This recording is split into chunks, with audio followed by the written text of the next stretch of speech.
시작됐네. 우리 주님의 능력이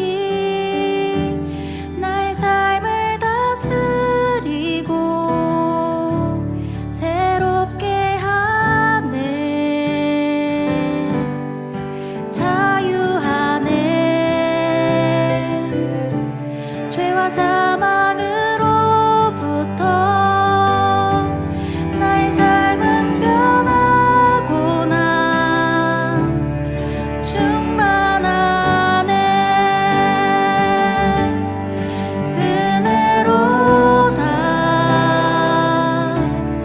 주의 은혜 한량 없는 주의 은혜. 은혜로다. 주의 은혜 변함없는 신실하신 주의 은혜 시작됐네.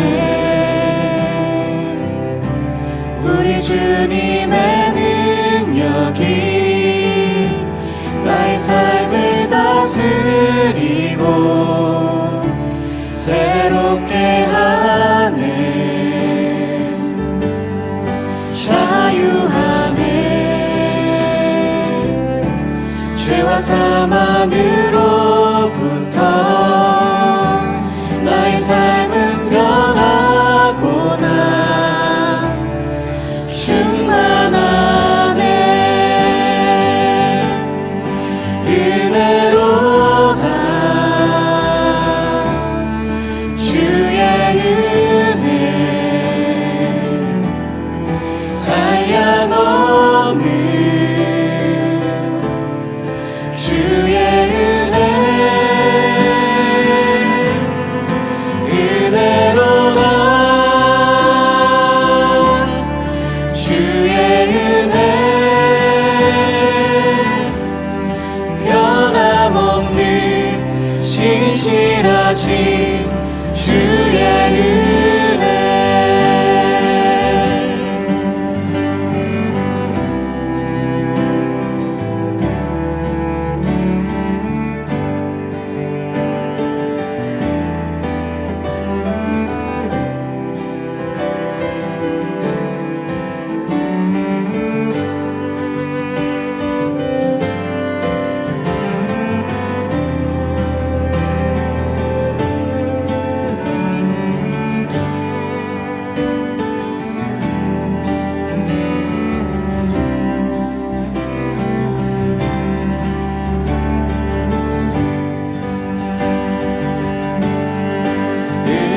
은혜로다. 주의 은혜 한량 없는 주의 은혜. 은혜로다. 주의 은혜 변함없는 신실하신 주의 은혜. 은혜로다. 주의 은혜 한량 없는 주의 은혜. 은혜로다. 주의 은혜 변함없는 신실하신 주의 은혜.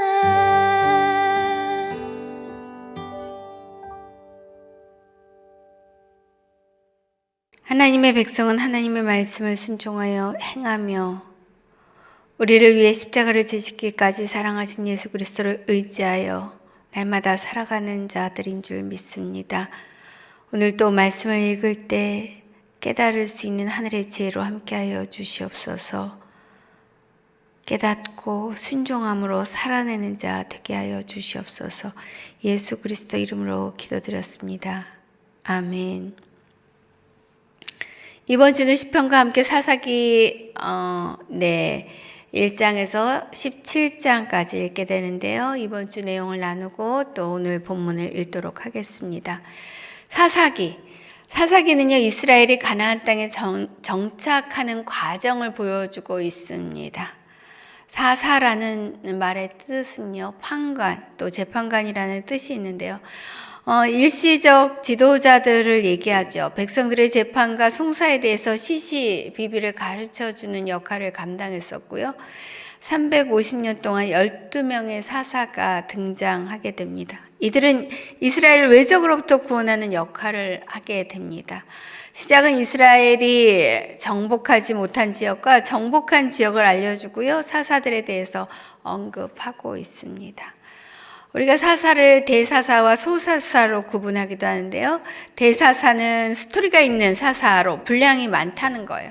분량을 많이 차지하고 있는 사사들로 온니엘이라든지 에훗이라든지 드보라라든지 기드온, 입다, 삼손 등을 얘기하고요. 나머지 소사사들을 포함해서 12명의 사사를 소개하고 있습니다. 그 중에는 우리가 잘 아는 기드온이라든지 삼손, 이런 드보라라든지 기드온 이런 사사들이 있죠. 등장합니다. 사사시대의 특징이 있습니다.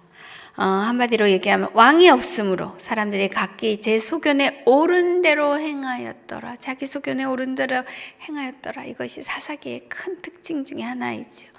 또한 이때는요, 사사기 후반부에 나오는 레위인들이 나오는데 레위인들의 종교적인 도덕적인 타락이 나옵니다.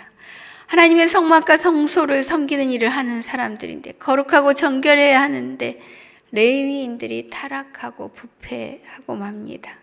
참담한 일이죠.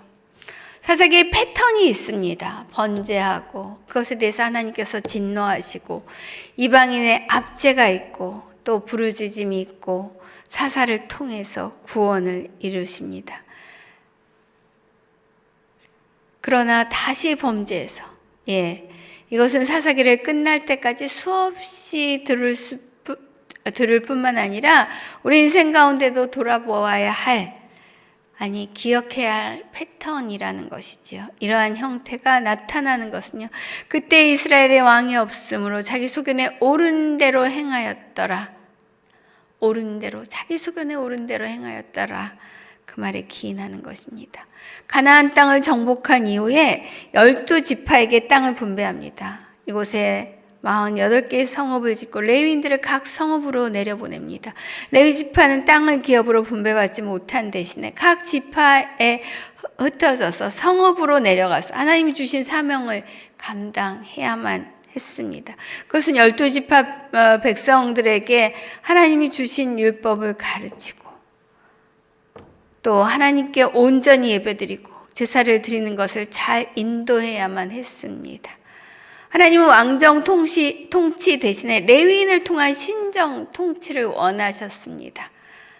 그렇지만 레위인들은 그들의 본연의 사명을 망각하고요, 종교적이고 도덕적으로 타락하게 됩니다. 하나님은 타락한 레위인들 대신에 사사를 세워서 이스라엘을 다스리시고 구원하십니다. 사사는 구원자 예수 그리스도를 예표하고 있습니다. 사사기에 자주 등장하는 말이 있죠. 이스라엘의 왕이 없으므로 사람들이 자기 소견에 옳은 대로 행하였더라. 우리의 진정한 왕은 누구십니까? 바로 오직 예수 그리스도 한 분뿐입니다. 인간이 스스로 왕노릇을 할 때 부패하여 망하게 되는 것을 보게 됩니다. 사사기를 읽다 보면 어떤 일정한 패턴들이 나타나죠. 가나안 땅에 입성한 이스라엘 백성들을 영적으로 해이해져서 우상 숭배를 하면서 타락해서 하나님께 범죄를 저지르고 하나님은 이러한 이스라엘 백성들의 악한 모습에 진노하시고 징계하십니다. 하나님은 외적들을 통해서 이스라엘을 침략해서 전쟁으로 고난을 겪게 하십니다. 외적들이 이스라엘의 가시와 올무 역할을 하면서 고통을 겪게 된 이스라엘은요, 하나님께 잘못했다고 회개합니다. 이에 하나님은 이스라엘을 불쌍히 여기시고 다시 한번 또 자비와 긍휼을 베푸시는 그 하나님. 하나님은 용맹한 사찰을 등장시켜서 이스라엘을 구원하십니다. 그런데 이러한 일을 겪게 되면 정신을 바싹 차리고 하나님께 돌아와야 하는데 또다시 똑같은 범죄를 저지릅니다. 이러한 사이클이 350년 동안 계속되고 있습니다. 하나님은 7번에 걸쳐 이스라엘 구원하십니다. 결국 영원한 사사로 우리의 구원자는 오직 예수님 한 분뿐이라는 사실을 사사기를 통해서 알 수 있습니다. 3장, 4장에 나오는 드보라는요, 북쪽 상황이 악화되자 아비노함의 아들 바락, 갈릴리 출신인데요. 이 바락이 에브라임 산지로 불러 전쟁을 준비합니다. 드보라와 바락이 이끄는 북쪽 이스라엘 군대와 하솔왕 야빈과 시스라가 이끄는 가나안 군대 사이의 싸움이었습니다. 이들이 마주치는 장소가 이스라엘 골짜기의 다볼산 아래 다볼 평야입니다. 어떻게 이겼을까요? 건기인데 비가 내려서 기송강에 물이 넘쳐서 철병거가 움직일 수 없게 하시고요. 도망친 시스라가 하벨의 장막으로 들어가게 됩니다. 그때 그의 아내 야엘이 나타나죠. 그에게 우유를 대접하고 깊이 잠들게 한 다음에 관자놀이에 말뚝을 박아서 죽입니다. 신약에 나인성이 나옵니다. 나인성은 다볼산 한 모퉁이 마을입니다. 예수님께서 만나신 여인 중에서 나인성에 있던 과부는 참으로 비통한 가운데 있던 여인이었습니다. 그러나 모든 문제의 해결점은 바로 예수 그리스도라는 것입니다. 예수 그리스도의 만남, 그것이 중요하다는 것입니다. 5장에서는 드보라와 바락의 노래가 나옵니다. 이스라엘을 위협한 또 다른 사람들은요, 동쪽에서 온 미디어 족속이었습니다. 일반적으로 소는 목초 윗부분을 먹고 양은 그루터기까지 먹기 때문에 초여름 양들을 풀어놓았는데요. 미디안은 파종 때 와서 곡물을 초토화하고 메뚜기처럼 짐승들을 데리고 초토화시켰습니다. 우리를 둘러싼 많은 적들이 있지만 진정으로 우리를 보호하시고 지키시는 분은 여호와 하나님이십니다. 우리의 구원의 하나님을 의뢰하며 날마다 동행하시는 여러분 되시기를 축원합니다. 6장에 들어가면 기드온과 아비에셀이 나오는데, 원래 타작은 봄에 타작 마당에서 하는데요. 이것은 한 해를 준비하는 것이죠. 기드온은 누가 올까봐 포도즙 짜는 큰 통에서 밀을 타작하고 있었고요. 그가 있는 오브라는 길보아산과 갈릴리 산지의 중간에 놓인 마을입니다. 미디안이 이스라엘 골짜기로 올 때 제일 먼저 피해를 볼 수 있는 그런 마을이기도 합니다. 미디안 군사는요, 기드온이 진을 친 하롯셈에서 멀지 않은 북쪽 모래 고원 근처의 평원에 포진했습니다. 숫자에 많고 적음이 아니라 하나님이 함께 하심이 언제나 해결책이라는 것 기억하십시오.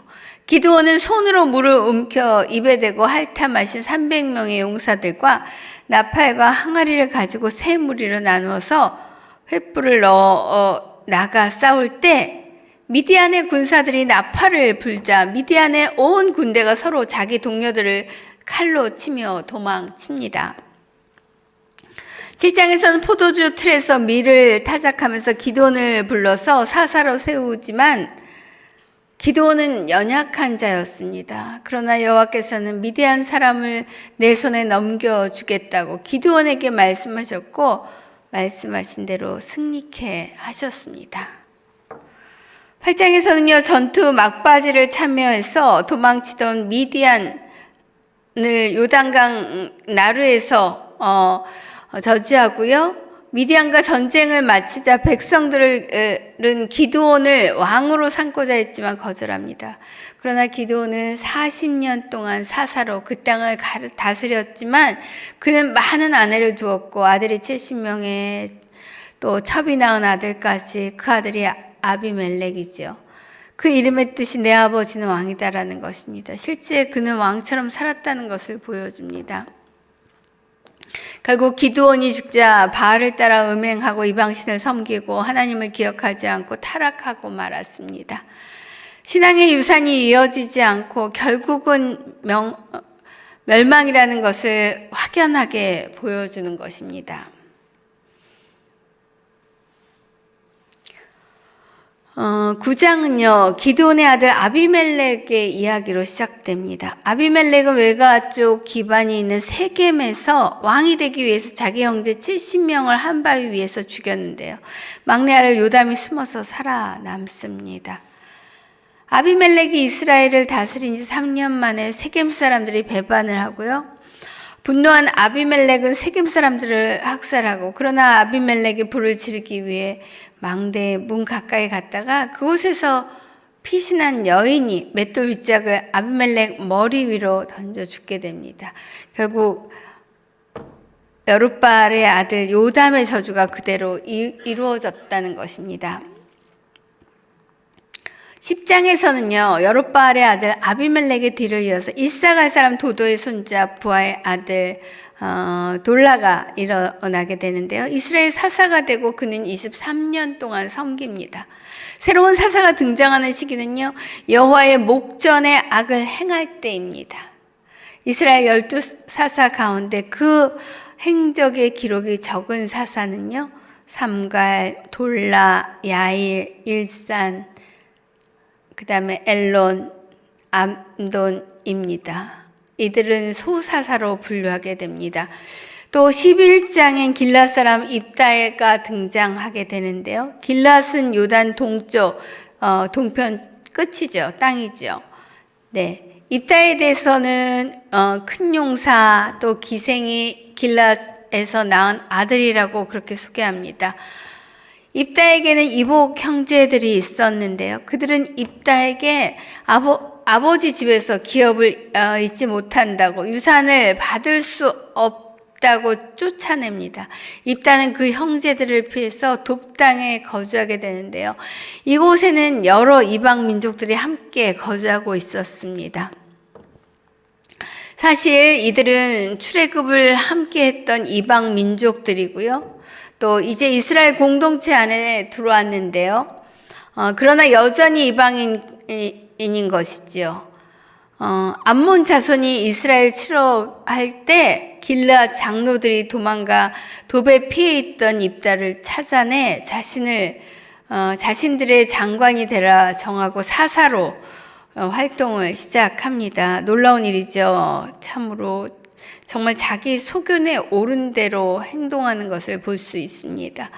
입다가 승리한 후에 에브라임은 왜 암몬 자손을 치러 갈 때 자신들을 부르지 않았느냐고, 그러면서 입다와 내 집을 불사르겠다고 협박합니다. 이 사건으로 입다는 설득이 아니라 길앗 사람들을 모아 에브라임과 전쟁을 하게 되고요. 결국 길앗 사람들이 에브라임으로 가는 그 요단강 나루터를 차지하게 되죠. 이곳에서 에브라임 사람 4만 2천 명을 죽였고요.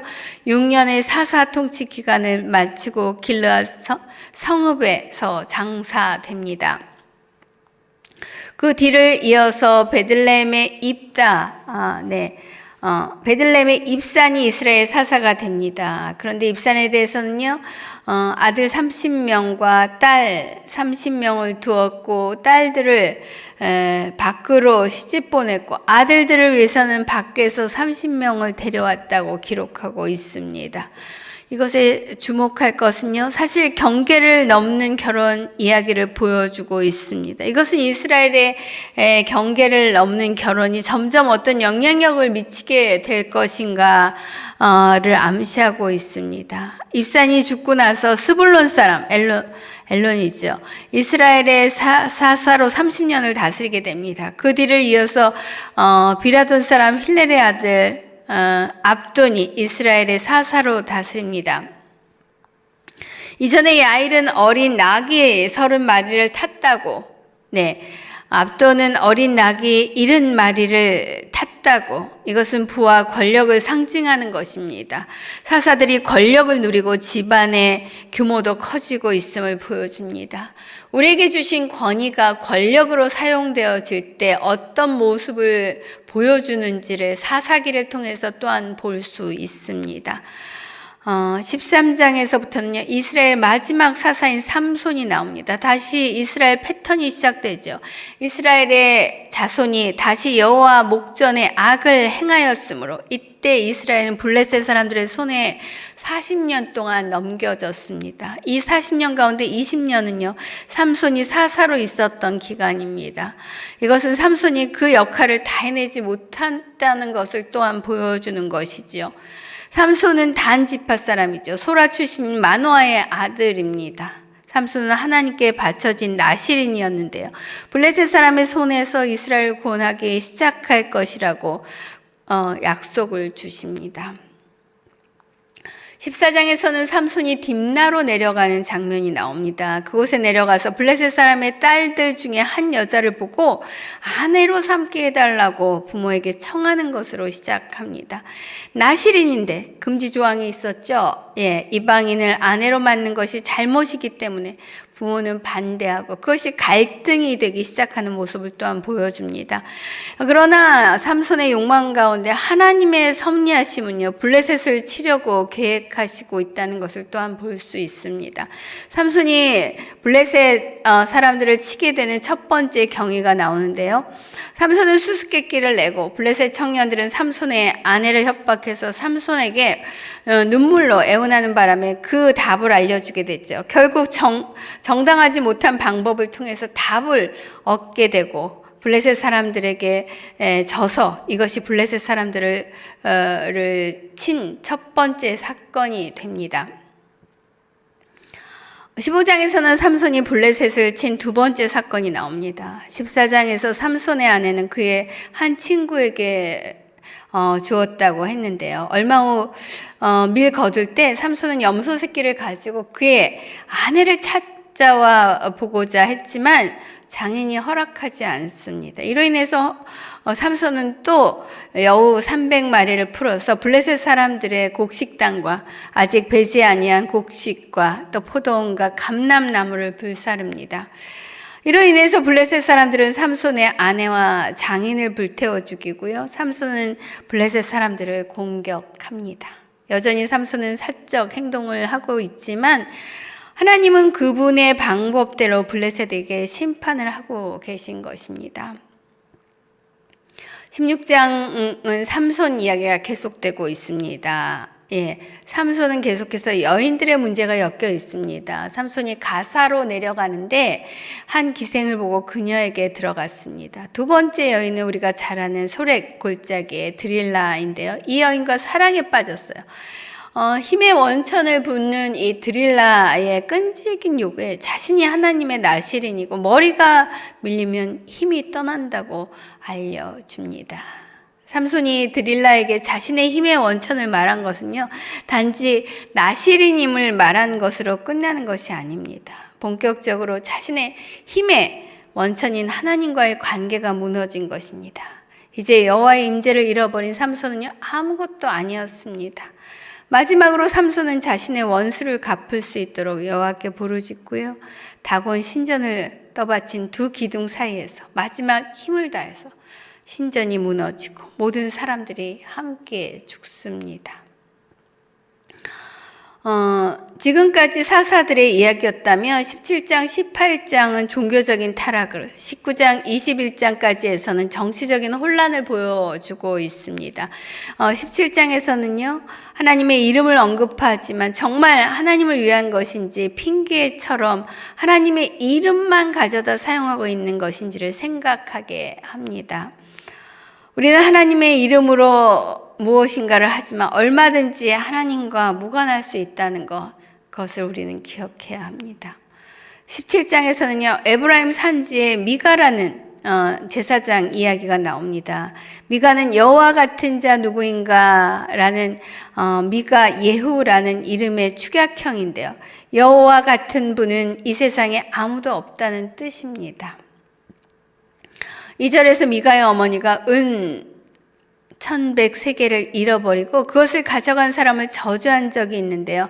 미가가 자신이 그것을 가져갔다고 말하자 이때 어머니는 그 아들을 축복합니다. 그리고는 그 은을 돌려받자 그것으로 은신상을 만들어서 미가의 집에 두었습니다. 아들을 위해 우상을 만든 것입니다. 그리고 에봇과 드라빔을 만들고 레위인을 아들로 세워 그의 제사장으로 삼습니다. 절대적 기준이 없이 자기 소견에 옳은 대로 행하는 모습을 또한 보여줍니다. 우리의 마음이 어디에 있는가? 우리의 기준이, 삶의 기준이 어디에 있는가? 내 소견에 옳은 대로 행하는 것이 아니라 우리의 삶의 기준은 오직 여호와의 말씀이 되어야 하는 줄 믿습니다. 그 말씀을 따라 행하는 여러분 되시기를 축원합니다. 오늘 본문 사사기 6장, 7장, 10편 말씀 같이 읽겠습니다. 사사기 1장. 여호수아가 죽은 후에 이스라엘 자손들이 여호와께 물었습니다. 우리를 위해 누가 먼저 올라가 가나안 사람들과 싸워야 합니까? 여호와께서 대답하셨습니다. 유다 지파가 갈 것이다. 내가 이 땅을 그들 손에 주었다. 그때 유다 지파가 그 형제 시므온 지파에게 말했습니다. 우리와 함께 우리의 몫이 된 땅으로 올라가 가나안 사람들과 싸우자. 그러면 우리도 너희의 몫이 된 땅에 너희와 함께 가겠다. 그리하여 시므온 지파가 그들과 함께 갔습니다. 유다 지파가 올라가자 여호와께서는 가나안 사람들과 브리스 사람들을 그들 손에 넘겨주셨고 그들은 베색에서 1만 명을 무찔렀습니다. 그들은 베색에서 아도니 베색을 만나 그와 싸우고 가나안 사람들과 브리스 사람들을 무찔렀습니다. 아도니 베색이 도망쳤지만 그들은 쫓아가 그를 사로잡아서 그의 엄지손가락과 엄지발가락을 잘라버렸습니다. 그러자 아도니 베색이 말했습니다. 70명의 왕들이 그들의 엄지손가락과 엄지발가락을 잘린 채 내 상 아래에서 부스러기를 주워 먹었는데 이젠 내가 한 그대로 하나님께서 내게 갚으시는구나. 그들은 그를 예루살렘으로 끌고 갔고 그는 거기에서 죽었습니다. 유다 지파가 예루살렘을 공격하고 점령했습니다. 유다 지파는 도시를 칼로 치고는 불을 질렀습니다. 그 후 유다 지파는 산간지대와 남쪽 지방과 서쪽 평지에 살고 있던 가나안 사람들과 싸우러 내려갔습니다. 유다 지파는 헤브론에 살고 있던 가나안 사람들을 공격해서 세세와 아이만과 달메를 죽였습니다. 헤브론의 이름은 원래 기럇 아르바라고 불렸습니다. 그곳으로부터 그들은 드빌에 살던 사람들을 공격했습니다. 드빌의 이름은 원래 기럇 세벨입니다. 갈렙이 말했습니다. 기럇 세벨을 무찔러서 차지하는 사람에게는 내가 내 딸 악사를 아내로 주겠다. 그러자 갈렙의 동생인 그나스의 아들 온니엘이 그곳을 점령했습니다. 그리하여 갈렙은 그에게 자기 딸 악사를 아내로 주었습니다. 악사가 결혼하자 자기 아버지로부터 밭으로 짜고 악사가 온니엘을 부추겼습니다. 악사가 나귀에서 내리자 갈렙이 그녀에게 물었습니다. 내가 무엇을 원하느냐? 악사가 대답했습니다. 제게 특별한 선물을 주십시오. 아버지께서 제게 남쪽 땅을 주셨으니 또한 샘물도 제게 주십시오. 그러자 갈렙은 그녀에게 윗샘물과 아랫샘물을 주었습니다. 모세 장인의 후손인 겐 족속은 종려나무 도시를 떠나 유다 지파와 함께 아란 남쪽의 유다 광야로 갔습니다. 그들은 가서 그곳 사람들 사이에서 살았습니다. 그리고 유다 지파는 그들의 형제인 시므온 지파와 함께 가서 스밧에 살고 있는 가나안 사람들을 무찔러서 그 도시를 전멸시켰습니다. 그 때문에 그 도시 이름이 호르마라고 불렸습니다. 유다는 또 가사와 그 주변, 아스글론과 그 주변, 에그론과 그 주변을 점령했습니다.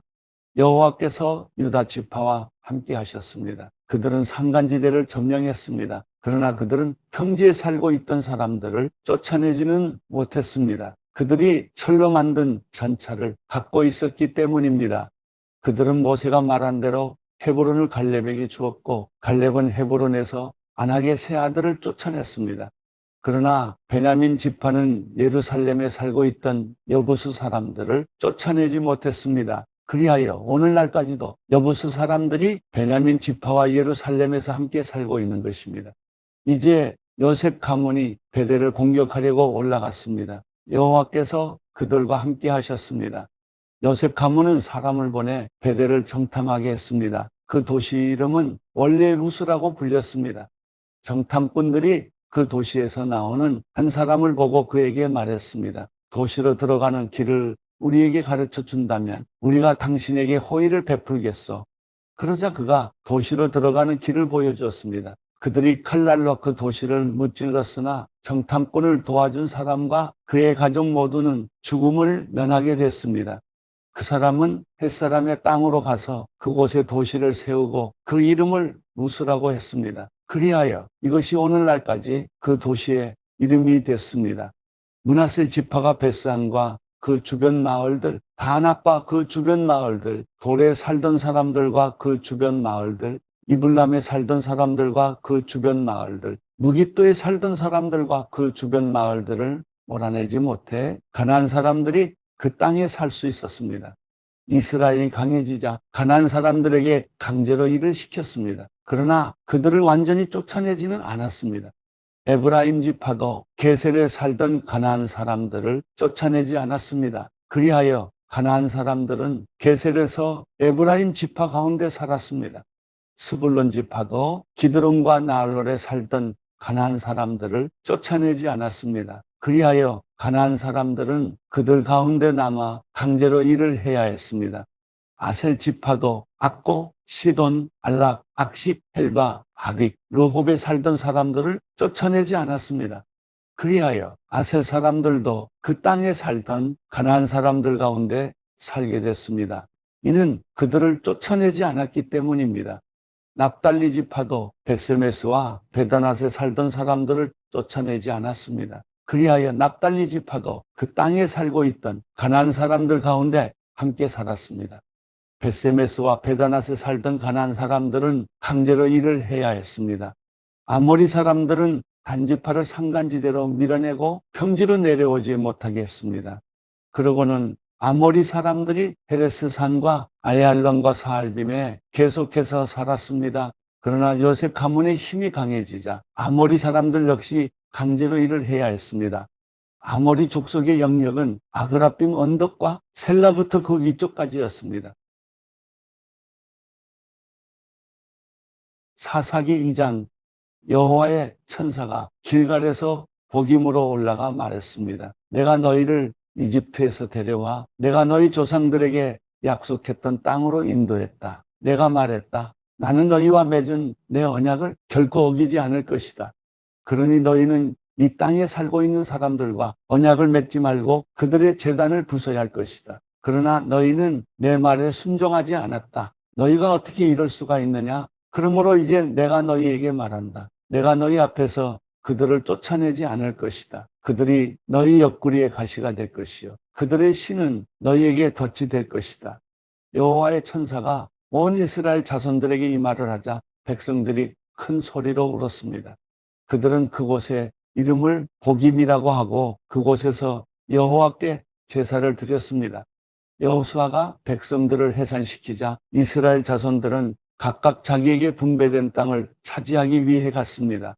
백성들은 여호수아가 살아있는 동안 그리고 여호수아 이후까지 살았던 장로들이 살아있는 동안 여호와를 섬겼습니다. 장로들은 여호와께서 이스라엘을 위해 행하신 모든 위대한 일들을 본 사람들이었습니다. 그리고 여호와의 종 눈의 아들 여호수아는 110세의 나이로 죽었습니다. 이스라엘 자손은 여호수아에게 주어진 땅, 곧 가하스산 북쪽의 에브라임 산간지대에 있는 딥낫 헤레스에 묻어주었습니다.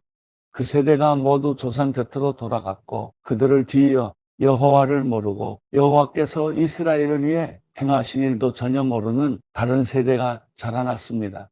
이스라엘 자손들은 여호와께서 보시기에 악한 일을 저질렀으며 바알신들을 섬겼습니다. 그들은 자신들의 조상을 이집트 땅에서 이끌어내신 조상의 하나님 여호와를 버리고 그들 주변 민족들의 신들을 따르고 숭배해 여호와를 진노하게 했습니다. 그들은 여호와를 버리고 바알과 아스타롯을 섬겼습니다. 이스라엘에 대한 여호와의 진노는 더욱 커졌습니다. 여호와께서는 그들을 약탈한 침략자들의 손에 넘겨주셨습니다.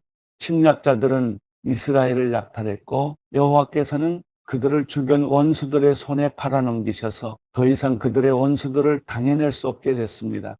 이스라엘이 싸우러 나갈 때면 여호와께서 그들에게 말씀하시고 맹세하신 대로 여호와의 손으로 그들에게 재앙을 내리셨습니다. 이로 인해 그들은 무척 괴로웠습니다. 그때 여호와께서 사사들을 세우셨습니다. 사사들은 그들을 침략자들의 손에서 구해냈습니다. 그러나 그들은 여전히 사사들에게 순종하지 않고 다른 신들에게 자기 자신을 팔고 숭배했습니다. 그들은 그들의 조상이 여호와의 명령을 지키며 걸어왔던 길에서 금세 돌아섰습니다. 그들은 그들의 조상들처럼 행하지 않았습니다. 여호와께서 그들을 위해 사사들을 세우셨을 때 여호와께서는 사사와 함께 하실 뿐만 아니라 사사가 살아있는 동안에 그들의 원수들의 손에서 이스라엘 자손들을 구해주셨습니다. 이는 그들을 억압하고 핍박하는 사람들 밑에서 신음하는 이스라엘 자손을 여호와께서 불쌍히 여기셨기 때문입니다. 그러나 사사가 죽으면 그들은 되돌아서서 그들의 조상보다 더욱 타락해 다른 신들을 따르고 섬기며 그들을 숭배했습니다. 그들은 나쁜 행실과 고집스러운 습관을 버리지 않았습니다. 그러므로 이스라엘에 대해서 여호와께서 진노하시며 말씀하셨습니다. 이 백성이 내가 그들의 조상과 맺었던 약속을 어기고 내 말에 귀를 기울이지 않았기 때문에 여호수아가 죽으면서 남겨놓은 민족들 가운데 어느 하나도 내가 더 이상 이스라엘로부터 몰아내지 않을 것이다. 내가 그 남은 민족을 이용해 이스라엘이 그들의 조상이 여호와의 길을 지켰던 것처럼 과연 그 길을 택해서 지킬 것인지 아닌지를 시험하고자 한다. 그래서 여호와께서는 그 민족들을 즉시 몰아내지 않고 살아남게 하셨으며 여호수아의 손에 그들을 넘겨주지 않으셨습니다.